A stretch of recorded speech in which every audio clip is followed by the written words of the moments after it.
I would personally rather you did that. But please don't be wasteful. These things are expensive. These are about $300 for a set. And you've got somebody's donated blood cells in here. You don't want to waste them. They went through all that trouble to get us reagents so that we could save lives. You need to make sure that you're treating them well. And this is screen cell 2, and this goes into all of the microtubes marked screen cell 2. Alright, so that's all the red cells reagent-wise that we need. Next, we're going to put 25 microliters of patient plasma into the IgG cards for the corresponding patient, and 50 microliters into the back type. So we're going to do that all in one step, even though it listed as 2 steps on your procedure. So we're going to set this as 25, and for Minnie Mouse, she goes into the first 2 microtubules and here. So we get a pipette tip, we take her plasma, and again, mix it up a little bit, squirt it back in. We're on 25. The antibody screen needs 25, so we're going to put 1 squirt into the antibody screen, each one, and then we need 50 microliters here, so we're putting 2 squirts in there. And then you put her plasma back. So now her antibody screen and everything is done. So you continue on down, doing that for everybody else. So this is Lightyear. Lightyear's the second one here. 1, 2, Lightyear. Fresh tip. This is Dog. Dog is the 3rd one here, and Dog is here. 25, 25, 50, 50.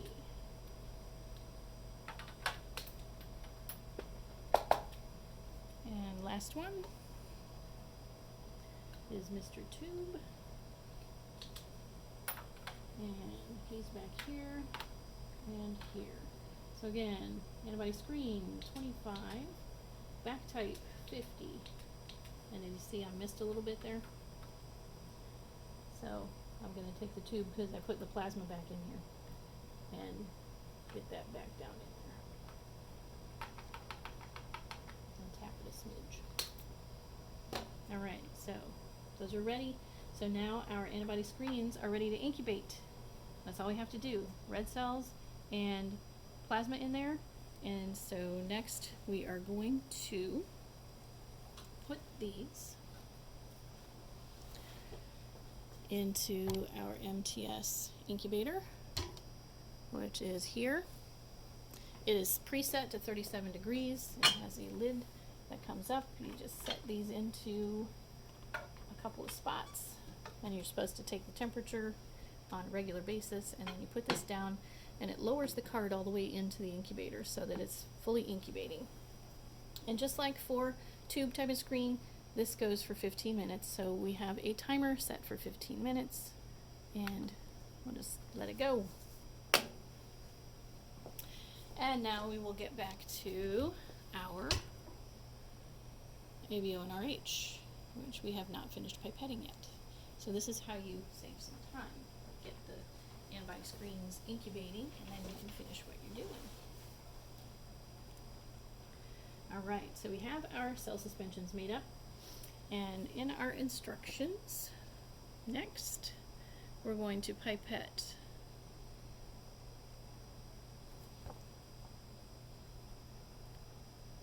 No way. I made a boo-boo.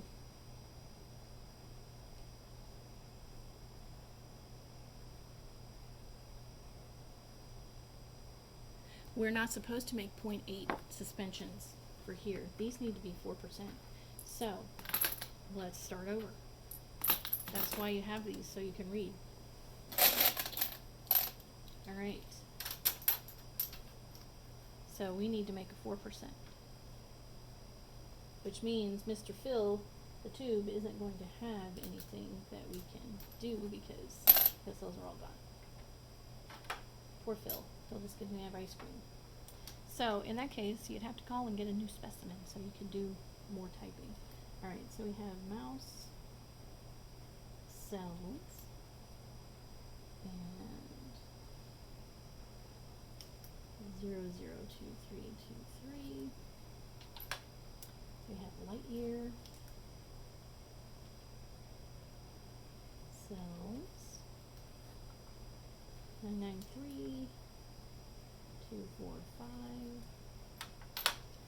and we have Slumpy Dog, cells, 111, 317.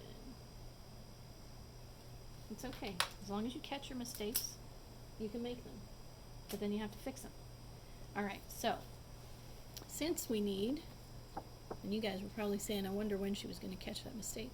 Since we need 4%, we're going to follow the rules up here. So we need half an ml of the MTS diluent, so just one pump, and then 25 microliters of packed cells. Alright, so in each of these, since this is a half ml pump, remember, one pump in, 1, 1, 1. So now we need 25 microliters of packed cells. So we have our pipette set for 25.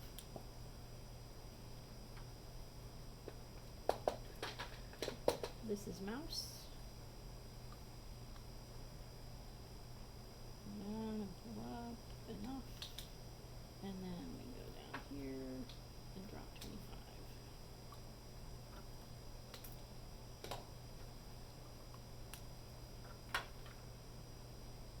And that makes it a little darker. And now we've got Mr. Lightyear. We'll go down.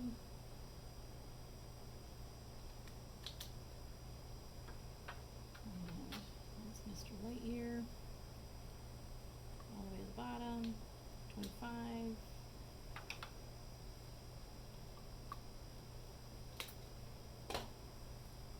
That's why you always keep the original specimen too. For that and for if you need to go back and double check labeling in case there's a mislabeled specimen and we got a result that we shouldn't have before maybe drew somebody wrong. We can go back and double check.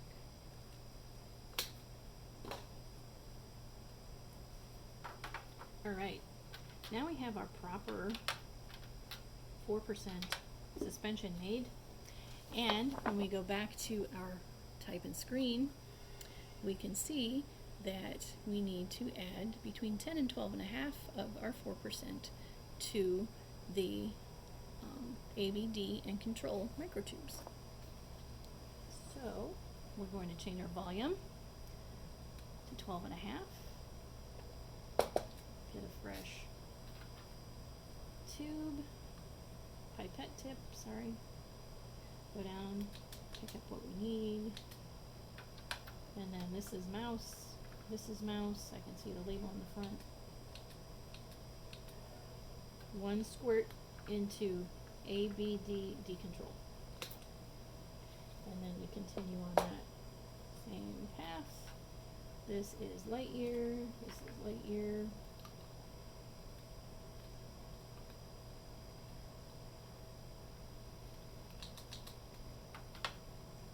One, two, three, 4. This is dog, this is dog, and we're not going to be able to do Mr. Tube, but that's okay. 1, 2, 3, 4. And I don't recommend pipetting single-handedly because it's going to wobble. These holes are pretty small and it takes a little bit of practice to get to that point. So now these don't need to incubate because everything in here is a room temperature reacting type of reaction happening. So what we're going to do now, we could wait if we wanted, because these can sit for a while. They can definitely sit until the antibody screen is done incubating. But we're going to go ahead and centrifuge them. That way we can go ahead and read something. So on the bottom of this setup is our centrifuge. And it's pretty cool. It's designed to spin these cards. And we're only going to spin the 4 or the 3. So we need to balance them for 3. And doesn't matter which way, front or back, they go, but you need to make sure that they're balanced right. And since there's so many spots in here, it's really hard to just balance 3. So I'm going to go ahead and grab Mr. Phil's tube or card, his card, and use it as a balance. So everything's in there. Gently close it. Push it until it clicks. It's preset for the RPMs and the time. So you just push start. It goes for 10 minutes. And you'll see the speed goes up to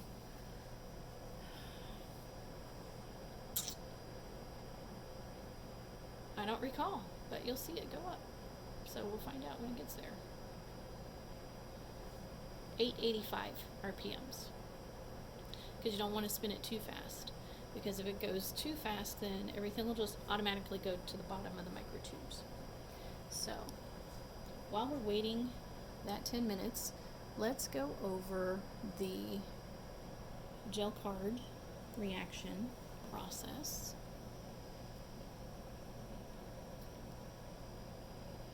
And we have a nice magnet that we keep handy for when you're first learning how to read the reactions. It's usually on a cabinet somewhere. This is IDMTS reaction grading.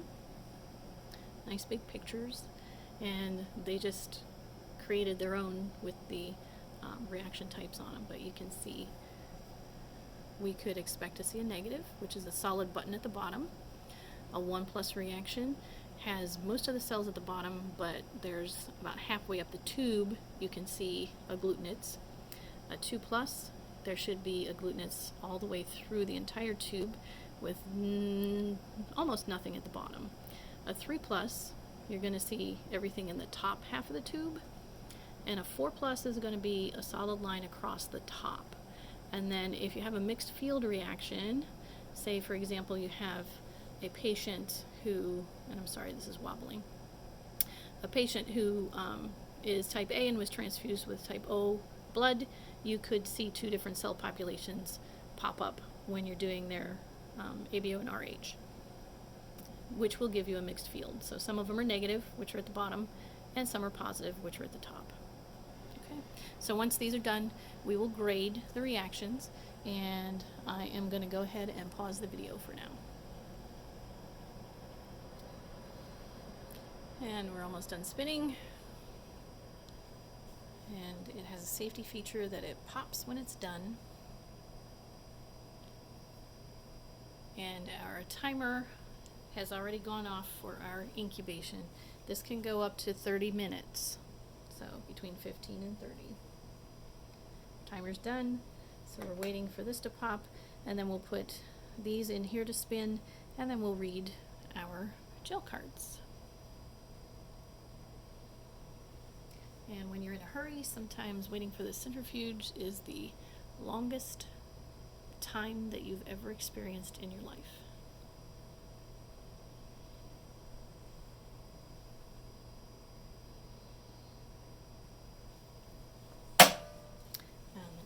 That means that we can pop it open. The lid here does stay up if you need it to. So you just take the gel cards out, make sure they're balanced, and then we'll take out the ones that are done spinning so that we can read them. So those are balanced. So gently close it and push start. And apparently you gotta do it a little more.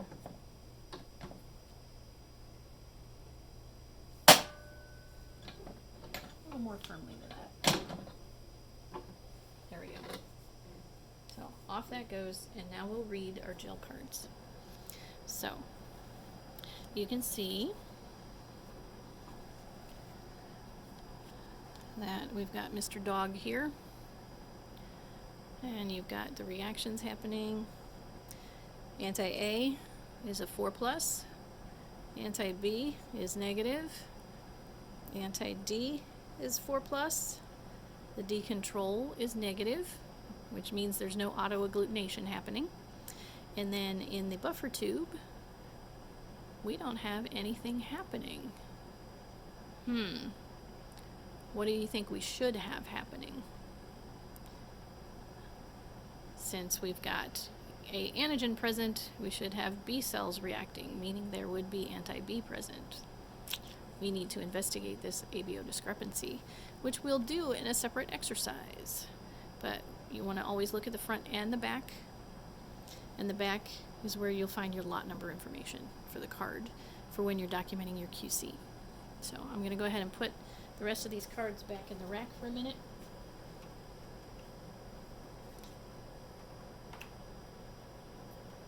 And then we're going to document on our record what we have for Mr. Dog.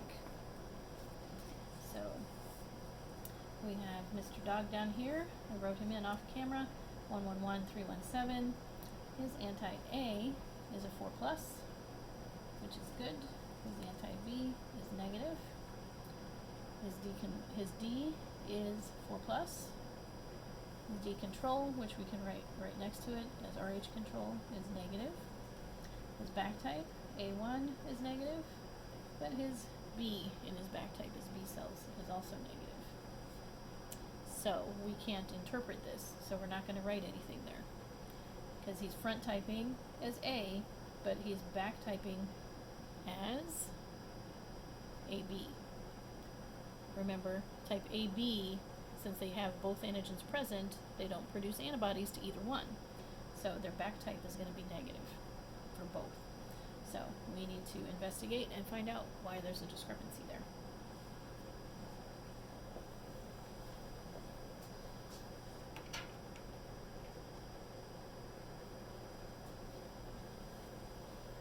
Alright, so now we have Mr. Lightyear.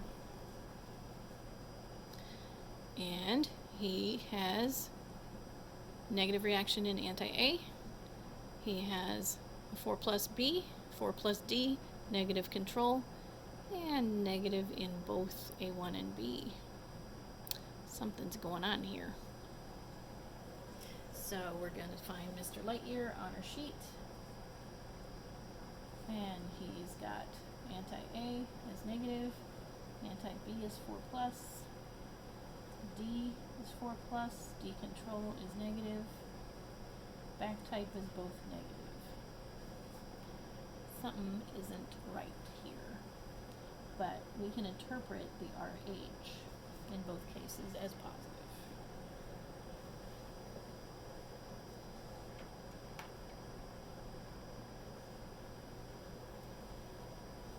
Alright, now we've got Minnie Mouse.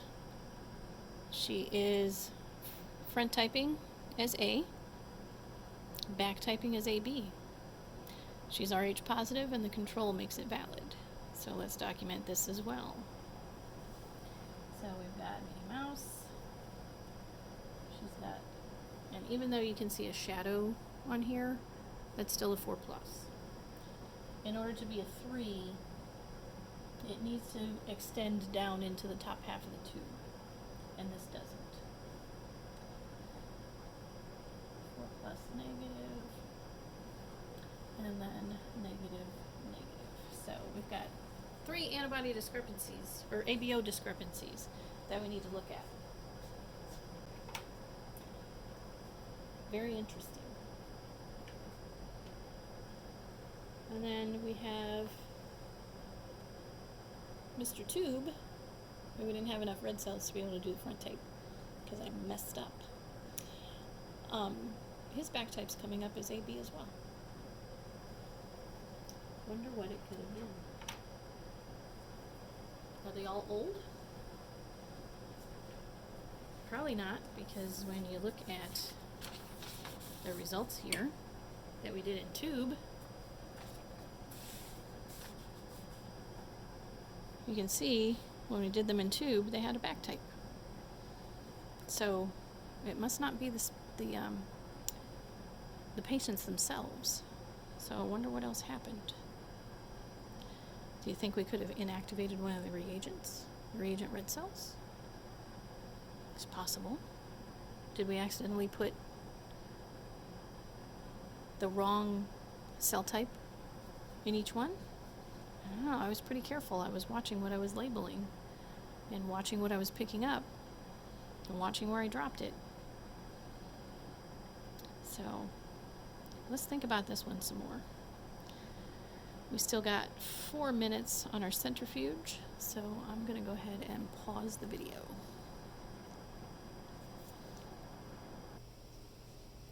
Alright, our centrifuge is just about done with our antibody screens, so we will record these and see if we need to do an antibody identification. And then we'll think about those ABO discrepancies some more.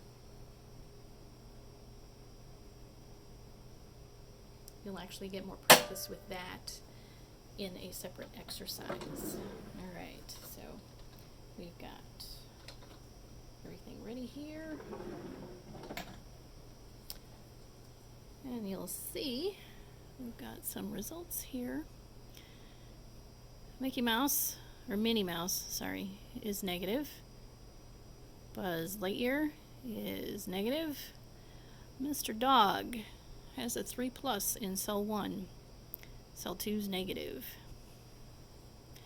And Mr. Tube is negative. And again, when you look at your gel cards, you want to look at the front and the back.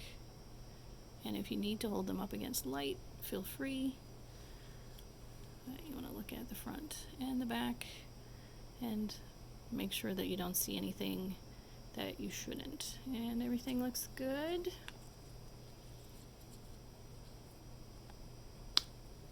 I don't see any significant hemolysis. These red cells are a little old, so it's probably age that's causing the hemolysis, the slight tinge of pink, and it's uniform across all of them. So in this case, because it is student lab, we're not calling those positive. So let's go ahead and write down the reactions. So we've got Minnie Mouse first, so we'll follow her over. And since we didn't need to do all the other incubations and readings, this is straight to AHG. So we've got Minnie Mouse, and we're just going to go to the AHG column for Minnie Mouse, and we'll write negative for 1, and the same for cell 2. And now we don't need to check cell this, because it's designed not to need it. We can tell if it's positive or not. We did QC on this separately to prove that positives would be positive. So there's no check cells needed, so we can call this one negative. Mr. Lightyear, there he is. We'll come over. Both of his are negative.